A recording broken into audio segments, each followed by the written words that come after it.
Honda ST125 Dax. Jadi beberapa hari yang lalu PT Asal Honda Motor mengirimkan rilis mengabarkan kalau mereka menjual motor hobi lagi. Motor itu adalah Honda ST125 Dax, menjadi opsi baru selain Honda Monkey.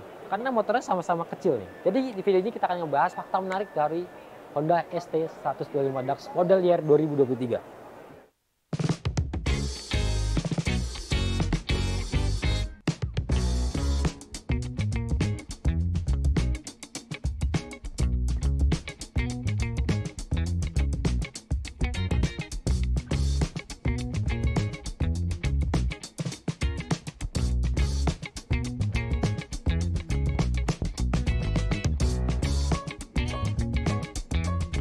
Oke, jadi Honda ST125 Dax ini merupakan motor ikonik dari Honda. Dia meluncur tahun 1969 untuk pertama kalinya di pasar global. Dan motor itu sebenarnya lebih banyak dipakai di Amerika, terus di Jepang, itu buat motor-motor hobi. Dan baru kali ini dimasukin sama PT Asal Honda Motor resmi ke Indonesia. Secara umum, desainnya itu memang nggak berubah banyak banget dari pertama kali dia dikenalkan. Ciri khas utamanya dia pakai rangka T-shape, itu jadi bentuk rangkanya itu kayak huruf T ya.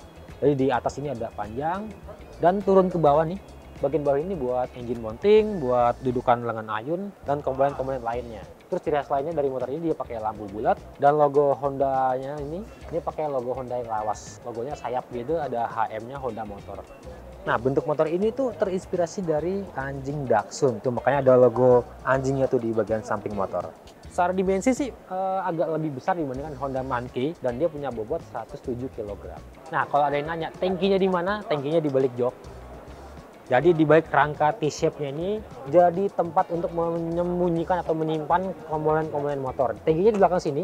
Dia kapasitasnya 3,5 liter. Ini ada box filter udara. Jadi kalau kalian lihat tuh di bagian mesin ada pipa yang memanjang ke arah rangka. Tuh box filter udara di sini, dan di depannya adalah untuk aki. Jadi kalau di balik joknya udah ada beberapa komponen kayak bahan bakar, filter udara, dan juga aki. Nah, di rangka ini, di bagian dalamnya ini tersimpan modul ABS-nya. Jadi semua komponen benar-benar dibuat ngumpet di dalam rangkanya. Oke, di fakta yang kedua, dia pakai beberapa part yang sama dengan Honda Monkey. Yang paling kelihatan jelas lampu depannya, dia bulat dengan LED DRL, dan kalau nyala dia pasti ada reflektor atas bawah itu buat lampu dekat dan juga lampu jauh. Terus ini lampu senya juga mirip-mirip sama kayak kepunyaan Honda Monkey. Ya memang udah jadi hal wajar ya saling common part di beberapa motor. Terus speedometernya juga langsung lihat di sini. Nah, speedometer ini juga mirip sama kayak Honda Monkey, bukan mirip sih, kayaknya sih memang benar-benar part yang sama dengan kepunyaan Honda Monkey. Buktinya apa? Nih. Gitu dia nyalain, dia akan ada tuh, ada matanya, ada mulutnya nyut-nyut kayak speedometernya Honda Monkey banget ketika kontak di on. Oke, walaupun dia punya postur yang mungil, faktanya dia buat saya tingginya 172 cm, ini masih terhitung nyaman dan nggak berasa kecil banget. Dia tinggi joknya 778 mm. Ya tentunya kaki saya bisa menapak sempurna banget dengan sepatu saya yang tipis, dan stangnya memang berasa rendah, walaupun lihat lah lekukan stangnya di bagian sini tuh tinggi banget, tapi tetap terasa rendah, dan dia juga feelingnya tuh lebar. Kemudian footpacknya ini rasanya kayak kita naik motor bebek ya. Mesin di bagian bawah, terus footstepnya lebih maju dibandingkan titik kita duduk di joknya. Joknya juga feelingnya memang agak sedikit kaku, tapi dia lebar dan lumayan panjang. Sisa segini sih ini masih bisa banget buat boncengan mungkin sama pasangan atau sama anak. Ini masih proper banget, apalagi dia juga ada footstepnya di sini.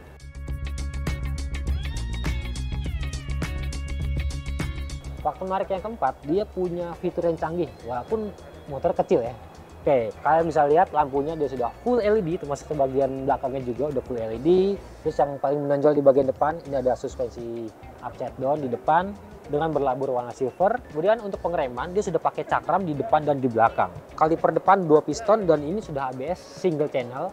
Sama ada IMU, Inertia Measurement Unit. Itu biasanya komponen IMU itu terdapat di motor-motor gede ya. Mungkin dia bisa di 6 axis atau di 4 axis. Teknologi itu biasanya untuk membaca pergerakan motor. Nah, di Honda ST125 DAX ini, IMU itu berfungsi untuk mencegah roda belakang terangkat ketika melakukan pengereman mendadak. Mungkin karena sumbu rodanya nggak terlalu panjang dan pas dinaikin tuh bobotnya akan lebih berada di atas ya, karena kan pengendara juga pasti lebih menjulang, sementara postur motor itu pendek, jadinya pada kondisi tertentu rawan untuk roda belakang terangkat. Nah, IMU itu mencegah roda belakang biar nggak ngangkat dan biar pengendara nggak kejungkel. Nah, untuk bannya dia pakai diameter 12 inci, pakai ban ukuran 120/70 ring 12, sementara di ban belakang dia pakai ukuran 130/70 ring 12, dan ini sudah tubeless. Nah, untuk di bagian belakang dia pakai suspensi ganda dengan per yang berwarna hitam gini, dan memang tampilannya dibuat bergaya agak klasik ya, dan dia fix tanpa ada setelan preload.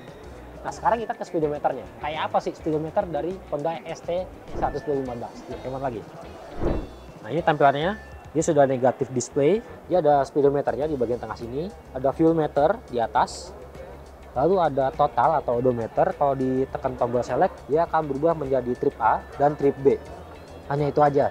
Nah, indikator-indikator lainnya, dia ada indikator ABS, indikator lampu jauh, indikator lampu sen, indikator check engine, dan juga indikator gigi netral.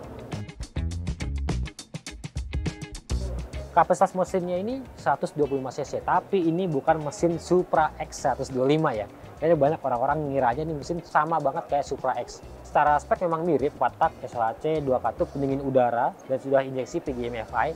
Tapi dia karakternya lebih overstroke lagi dibandingkan Supra X 125 yang udah overstroke. Dia pakai piston 50 mm dengan langkah piston 63,1 mm. Nah, dia rasio kompresinya sekitar 10/1 sekian, tenaganya 8,9 PS, dan torsinya 10,4 Nm. Dia pakai transmisi manual 4 speed, dan dia semi otomatis ya, nggak ada kopling tangan, jadi kayak motor bebek umumnya, dia pilihan giginya tinggal injek-injek aja. Berbeda sama Honda Mankey yang punya kopling manual di tangan. Faktor berikutnya adalah harganya. Dia lebih murah dari Honda Mankey. Jadi Honda ST125 DAX ini dijual dengan harga 81.750.000. Honda Mankey itu di angka 82.500.000-an. Lebih murah dan ya sama-sama motor hobi, jadi harganya memang lumayan tinggi karena juga statusnya CBU dari Thailand.